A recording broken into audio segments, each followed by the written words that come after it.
Hello students, in the previous video I explained you the meaning of these two stanzas, and I also explained you the figure of speech used in the first stanza.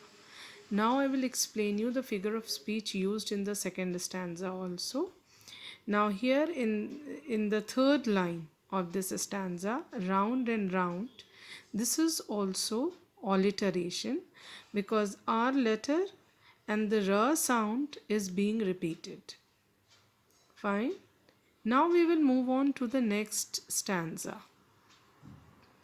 Now in the last two stanza, there is a conversation between the child and the bird, and this time the child is saying to the bird, "Oh birdie, birdie, won't you pet? We will buy you a dish of silver fret, a golden cup and ivory seat, and carpets soft beneath your feet." So, again, the child is making an attempt to please the bird, and this time she is saying, "We are going to buy for you a dish of silver fret."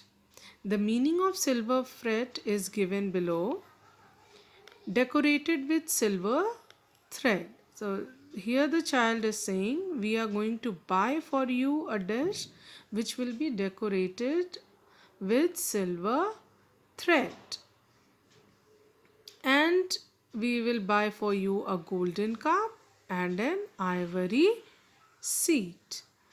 Ivory is seat, here refers to the seat that is made from the tusk of the elephant. Fine.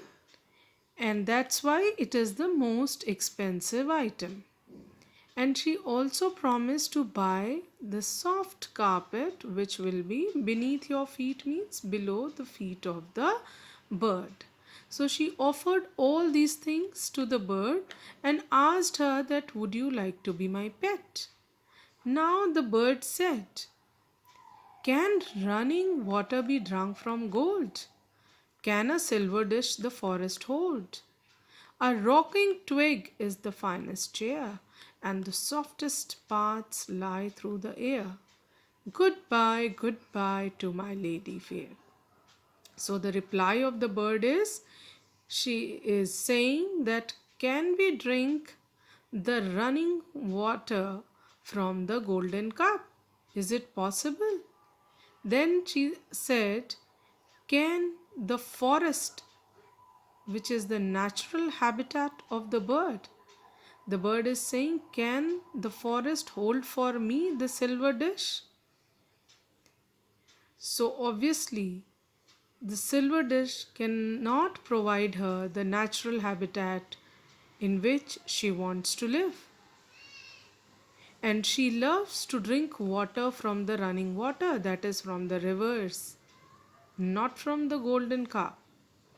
And then she said that, "For me the finest chair is the rocking twig." Twig means the branch of the tree, rocking means which is moving to and fro. So she said, "For me the finest chair is not the ivory seat, but a branch of the tree. And softest path for me is the air, not the carpet." After giving this reply, she refused all the offers of the child, and she said goodbye, goodbye. She said goodbye to the lady fair. Lady fair, the lady beautiful. I hope you have understood the explanation of the chapter. Now, here in this stanza, the rocking twig is a metaphor because there is the indirect comparison of the ivory seat, the chair, with the rocking twig. Fine. I hope you have understood well. Thank you.